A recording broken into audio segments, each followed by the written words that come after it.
Warhammer 40,000, Renegades, Lord of Excess by Rich McCormick.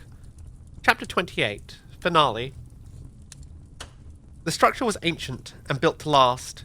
Its strange Xenos material had weathered millennia of erosion from sand and wind, and even now, with the Imperium's strongest weapons deployed in its vicinity, it still stood. It offered a pocket of calm in the chaos. The Emperor's children of 37th Company's Rapier squad moved through it, taking combat blades and power swords to wounded salamanders, iron hands, and raven guard that had crawled into the structure for cover. There was a glee in their murder, and the box rang with boasts and crude badinage. "I'm taking a trophy from this one. He's a big bastard. He tried to stab me as I cut his throat. I was too quick, though. Leave this one alive a moment longer. I want to watch him suffer." How strange that speech was once. Xantine followed, watching the Emperor's children as they took enjoyment in their grisly work. The structure finally cleared of living space marines, the squad reassembled. "Good cut, Rapier squad," the sergeant said. "Reload and we move to the next objective. On my..." Bavisk raised his bolter and shot his sergeant in the back. The bolt travelled through the gap between the back of the Space Marine's torso armour and his belt, severing his spine immediately. He took a moment to fall, body separated in two, but Bavisk didn't stop. He raked the weapon across the remaining Emperor's children in the squad, severing arms and crippling legs, blowing out intestines. Orctalon was the fastest. He tried to raise his own bolter.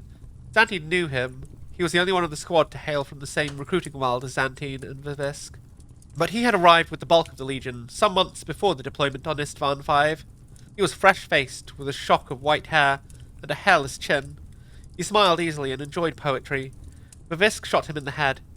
His helmet disintegrated as a mass-reactive bolt exploded in the depths of his skull, and the purple-armoured corpse slumped to the black sand.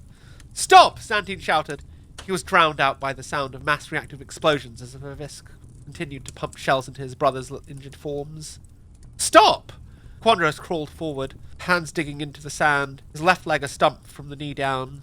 Bavisk put 3 bolt shells up the length of his spine, blowing back his backpack reactor. His torso exploded with a sound like an engine igniting. "Stop!"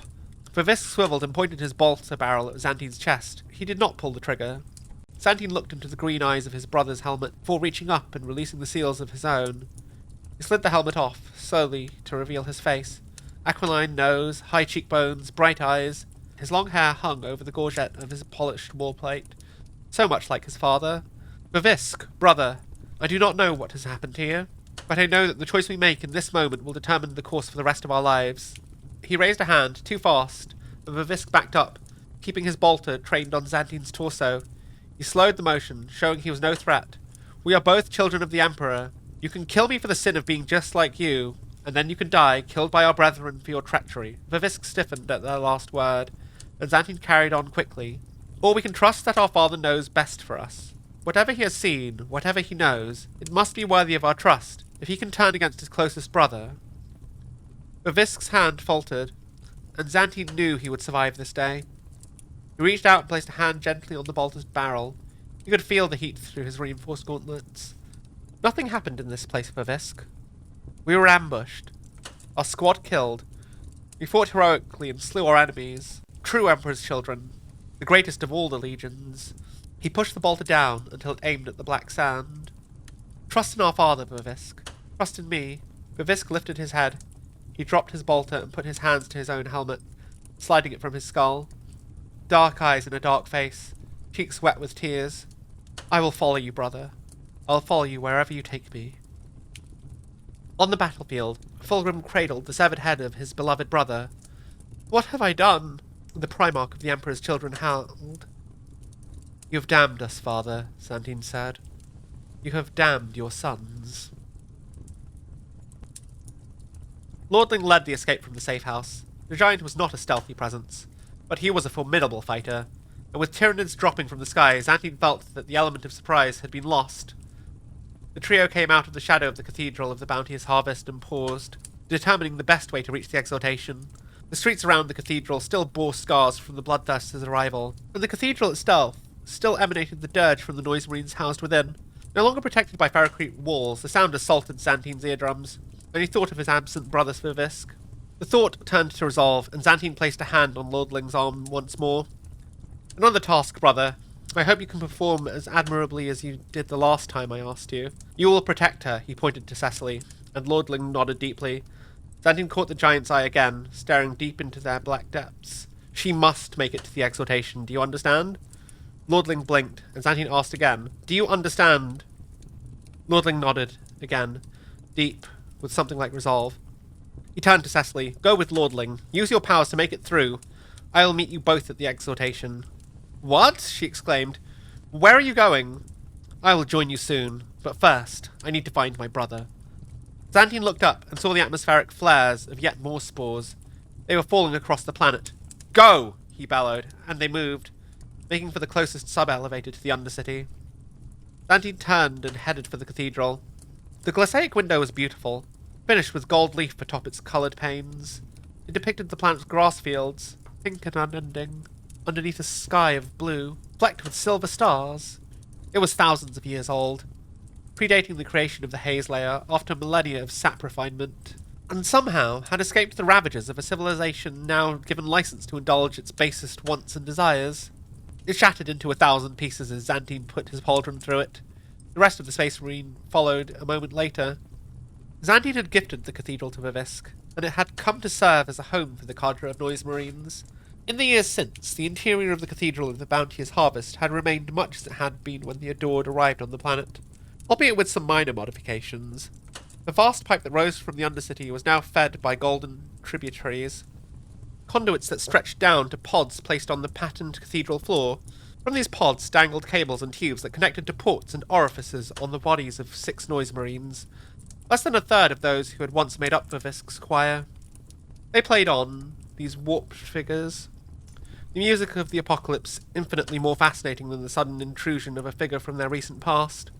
At their head there was a large golden pod that looked out across the room, a space for a grand conductor able to guide his orchestra in their song. The pod stood empty. Xantine ran to the closest pod and grabbed the Noise Marine. His name had been Targus, by the shoulders. Where is he? Xantine screamed over the music. Where is Vivisk? The Noise Marine's eyes rolled in his skull. They were atrophied things, milky white and shriveled. His nose, too, had collapsed, falling in on itself as the warp changed his body to focus purely on his auditory senses. His mouth hung open, limp and useless. Xantine shook him so hard he thought his neck might snap. Help me, child of the Adored. I am your warlord. You know me. I am Xantine, brother of Vivisk. Targus looked past him with dead eyes. Where is he? Xantine screamed once again into Targus's fluted ears, a flicker of recognition, and the song changed, slowly at first. It took on a sadness, a sense of finality, and Xantine, a self-confessed musical connoisseur, heard lyrics in the music. He is gone, the song said. Tyranids were as alien to the Neverborn as they were to humankind. They existed in the warp, not as the warm, vital presences that humans represented, but as a shadow, cold, dark, and unknowable. So Janth derived little pleasure from killing them. Her fellow Adored seemed to be enjoying themselves a little more. She fought alongside Euratio, who screamed in glee. The Raptor Vorderel jetted over, slashing claws, firing bolt pistols down at the mass of alien flesh that writhed beneath him. Cades stood below, twin chainswords purring as he pirouetted through quadruple Xenos, carving them into blood-squirting chunks. She had left the fighting initially to the reorganized militia, but it soon became clear that this was no random incursion, but a full-blown invasion. She had gathered her remaining elite warriors, her sophisticants and the remnants of the Adored, and decided to make her stand in front of the Central Council building. It was a good place to fight. Torrican's hard-coded training had told her that, dredged up from the Space Marines' memories. They occupied high ground, protected from the larger bioforms that spewed torrents of acid or gouts of flame by strong walls. Only smaller strains could reach them, and the Space Marines had forced them into kill zones, ripe pickings for bolter and chainsword. Yet still they came, climbing over the bodies of their fallen to slash with claws and bite with teeth. Sir Janth met a four-armed monstrosity in combat. Each of its limbs curved into wicked claws that dripped with ichor. A single blow would have carved a mortal in half, but her combined form gave her preternatural strength, and she parried the beast's first strike on her power saber, ducking inside its reach, so close that she could see the nictitating membranes of its eye.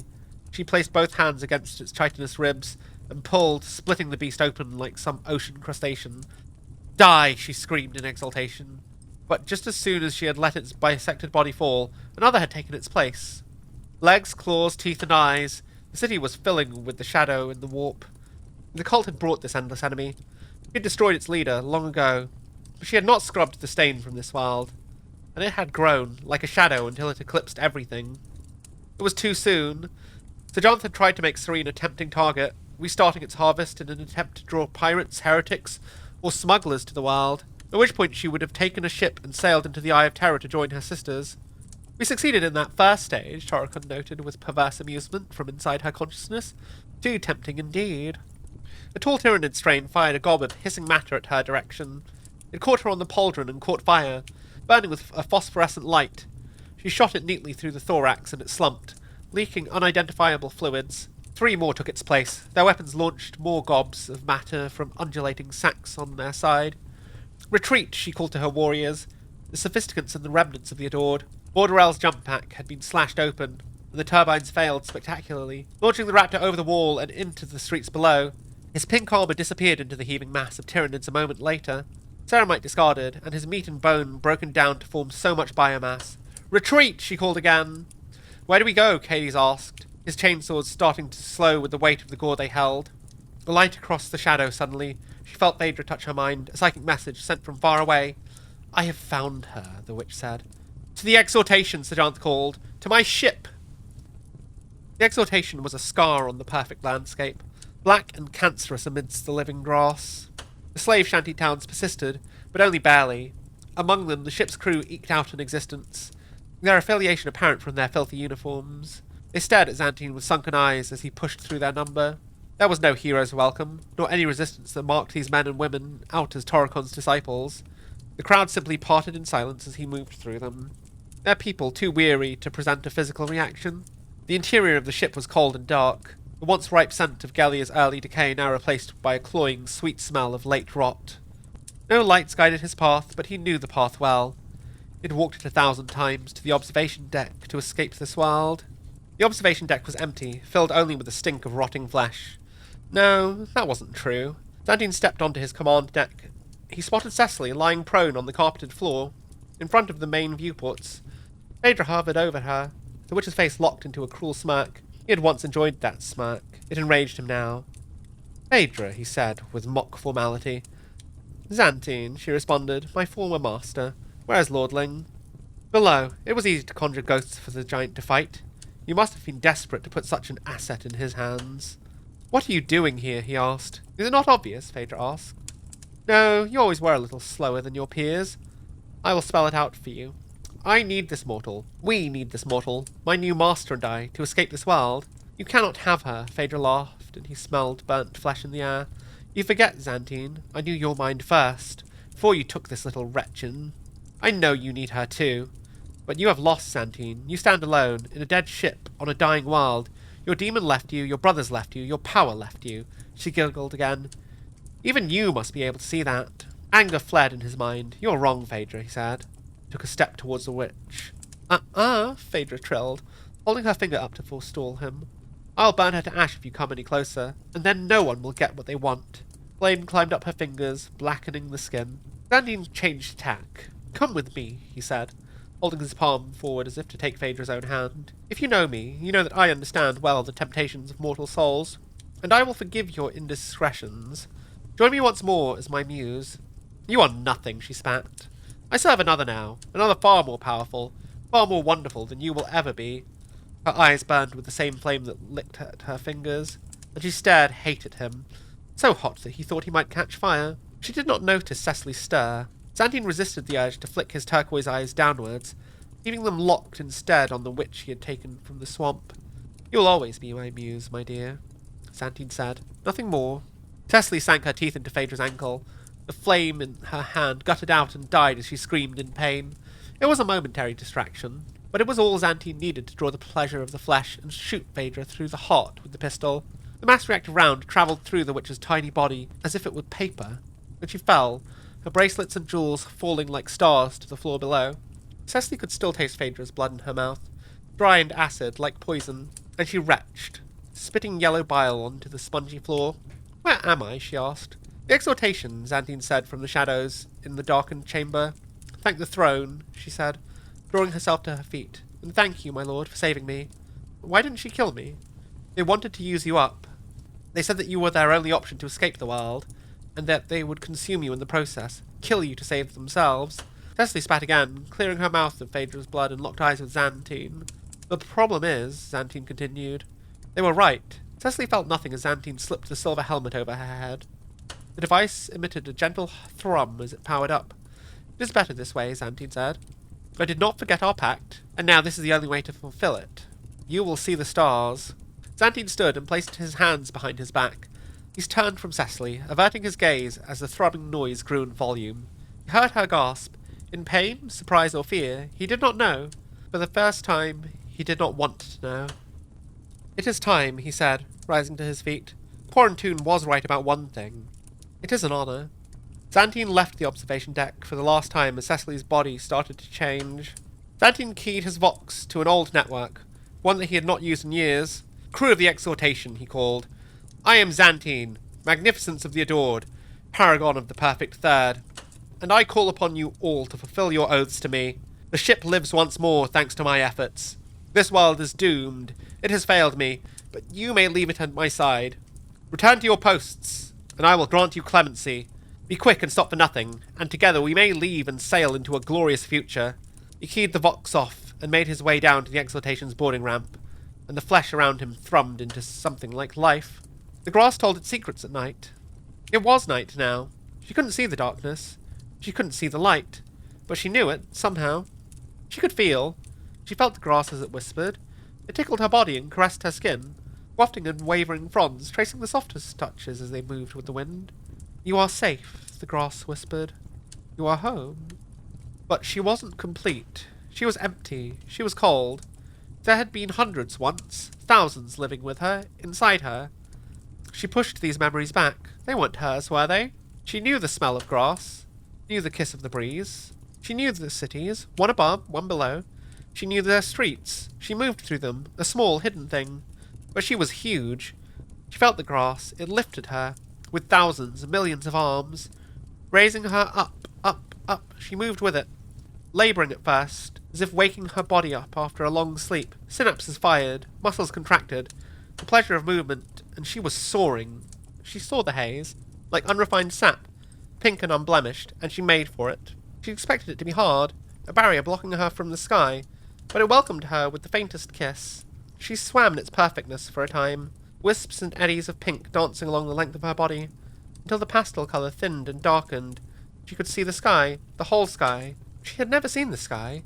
She had seen the sky 100,000 times. She had sailed in its blackness, and ached for its dark. It had been so long, and the sensation of the void was delicious, cold and flesh on her hull. Hull? She meant body, didn't she? Her body.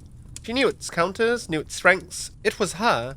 She tried to move her arms, her legs, to wiggle her fingers and toes, to feel for creaking knees and muscular shoulders, to look for the scar across the back of her right wrist, the birthmark on her stomach. She could not. Her body was unfamiliar. Not just unfamiliar, but impossible. Things moved within it. Things with minds and wills of their own. They talked to her, these things. Told her what to do, where to go. She tried to close her eyes, but she had no eyes. Not anymore. She could see everything. Cecily, what remained of her consciousness, screamed in terror. Fewer than 100 souls had made their way back to the ship by the time the Exhortation's engines came to life. He listened to the sublight drone, and hoped that fewer than 100 was enough. Xantine stood on the boarding ramp and watched as the ship began its journey from its resting place, firing jets of plasma that burned the grass and blasted away the shanty towns that had grown up around the ship. It started to rise, slowly, hesitantly at first, until its belly lifted clear of the fronds below. Xantine turned to make his way to the bridge. The impact caught him between the shoulder blades, and he fell to the ramp's metal surface. He heard a voice over the dirge of the engines and the whip of the wind, and turned his body, facing the world he was leaving behind. Xantine! Toricon howled. The young space marine stood further down the Exhortation's ramp, his saber held at his side. He was tall now, taller than Xantine remembered him, his armour purple, trimmed with shining silver, and his hair as white and pure as Fulgrim's had been. It rippled and swirled around his head, caught in the currents from the plasma wash. You believe you can escape me? Toricon roared. Insolent worm. This is my ship, my world. He strode towards Xantine, firing a bolt pistol from his hip. The first few shots pinged from Xantine's armour, but one detonated on his shoulder, dropping him to his back. He felt the pain immediately, and smelled the blood a few moments later. Unable to draw himself to his feet, Xantine raised a rapier, aiming it towards the oncoming Toricon. I gave you what you desired, demon. A weak and willing host. You should thank me. You gave me nothing, Toricon spat. Everything I am, I have taken. I am Sejanth, Tempter of Worlds, Blessed of Slanesh. Oh, come on then, Xantine interrupted, twirling his sword in his hand. He had a chance, if he could bait them into an overconfident strike. He had the strength left to parry. All he needed was one counterstroke. Kill me if you can. I tire of your endless speeches. I will, Toricon said, closing the gap between them, and I will enjoy it. The noise, like a titan's warhorn, blared. Xantine almost dropped the rapier, as concentrated sound blasted Toricon in his silver breastplate. Xantine turned, and saw the man who had been known as Little Ferris, his sonic blaster raised and keyed to unleash the music of the apocalypse upon Toricon. Sound crackled across the space between the two warriors of the Third like lightning, compressing air and ripping at the fabric of reality as it travelled. A direct blast should have been enough to cripple the warrior, scramble his organs inside his body, but Toricon was swollen with the demon's power. The force hit like a punch instead, concussive, knocking him off balance. He staggered on the ramp as the exhortation climbed higher, closer to the pink haze that lay above the planet's surface. Bavisk stepped forward and fired, keying the sonic blaster through frequencies as the music rose in volume. Xantine's vision wavered in response, sensation and reality warping in the presence of such a weapon. There was another sound, too, discernible amongst the cacophony. Bavisk was singing. 100 voices from his dozen mouths joined the chorus, channeling the discordia, the rapture, the maraviglia. Xantine's brother sang of the purest of sensations, despair and joy, love and hatred, pride and envy, raising his voice to Slanesh above. Toricon's massive body lurched, buffeted by impossible forces, but still he maintained his balance. It would take more than a single sonic blaster to destabilize his possessed body. Xantine weighed his rapier in his good arm. The weapon had been fashioned from the sliver of the sphere that had contained Sejanth, a reminder of her captivity that she had railed against. It was a good weapon, finely balanced and wickedly sharp. But he would find another. He hurled it point first at Toricon. It flew straight and true, its monomolecular blade piercing Toricon's burnished silver armor through the breast. It travelled through skin and muscle, organ and bone, and the force of it lifted the body that contained both the demon and the space marine from the ramp of the exhortation, and out into the pinkish clouds. They were not alone as they fell. They shared every sensation, the cold kiss of the frigid air, the gentle touch of the pink clouds, the sharp agony of the blade buried in their skin, and the hot rage that boiled in their stomach. They were not alone in the sky either. Tyrannid spores fell alongside them, amalgams of flesh and bone and chitin, a similar shade of pink to the grass that their organic passengers would soon consume. Nor were they alone as they died. Together, as their broken body was consumed by Xenos beings that barely registered the difference between muscle and bone and the grass that surrounded it. The demon had been severed from her warp form by Eldari seers millennia before. And with this death, this final ignominious death, there would be no resurrection. Weak and winnowed, something on the other side would claim her power for themselves. These Xenos cared not for her deeds and glories, nor the civilizations that had worshipped her, or the cultures she had debased. And the one man who had known these things, who had shared his body and her power, would never speak her name again as long as he would live. Epilogue. Xantine watched as impact blooms started to pockmark Serene's pale surface, and smiled. It was their fault. All he had asked of them was adoration and servitude, and they had failed. They would be consumed, all of them. Sejanth, his brothers, the people, the hell-damned grass. The whole world and its failed attempts at art and culture devoured. He turned away from the viewport. Are you sated? Bavisk asked, without venom. Noise Marine stood at the bridge entrance, his bulk almost filling the doorframe. Xantine considered his question for a moment before offering his reply. Never, he said. But there is a galaxy ahead of us. There will be other worlds. I am sure of it, his brother rumbled. Onward, Xantine decreed, as he slid into his command throne. Status report, Lady Raedron. Void drive online, my Lord Xantine, and all core systems operational, Raedron said. The woman was older, but she had maintained her regal bearing. It appears that the new arrival has adapted well to her home. Good, Xantine said, as he watched the pale pink pearl of Serene shrink in the viewport. Ship, Cecily. What can you see? It's... The voice filled the bridge, and faltered. It tried again. More confident this time. It's perfect. It could have been, Xantine said. The end. My word. What a delightful read. Like, it was just fun from start to finish. I had a great time reading this book. Sejanth, get wrecked. You deserved it. Absolutely awful witch. Same with Phaedra. Get wrecked. I'm pretty sure Lordling survived. He's on the ship fighting a ghost, and then I'm assuming when Phaedra died, he stopped getting distracted by that. So, my favourite characters all lived. Cecily, kind of. She might have been scared at first, but I think she's happy being in a spaceship. I think, like, getting to float around in space, having a nice time, not having to worry about the hardships of like, being a person. I reckon she'll do okay. Raedron, the shipmaster, absolutely cool. Love her. Glad she's fine. I don't think they've got many Astartes left. I think it's just Lordling, Vivisk, and Xantine. So their little warband is pretty screwed. They're going to need to link up with someone else, which I really hope this gets a sequel. I really want to see more of Xantine. I want to see more of them. I want to see more of it. But at the same time, Little Ferris, Vivisk, he's said before, this isn't the first time they've tried to make a world perfect and it's all fallen apart. I think this is Xantine's key obsession. He's so self-obsessed and narcissistic that he thinks he's like the hottest shit in the Third Legion and in the galaxy. And he actually believes his own hype. It's actually hilarious, I think. I kind of love it. It's like that from start to finish, and he doesn't change. He's unrepentant. Doesn't grow. He's so clever and hilarious. Also, Rip Pyrod. Also, have I even been saying it right this whole read through? I watched Wes Hammer's video on the book, and he calls him Piero, but like, I knew a guy called Piero. You don't spell Piero the way that they spell Pyrod here, so I just call him Pyrod. Because, like, he's a big guy. He is rotund. He probably likes to eat pies, so, like, yeah, Pyrod, lol. I don't know. In Discord, they voted for Caiaphas Cain to be the next thing I read, which I'm pretty tempted to.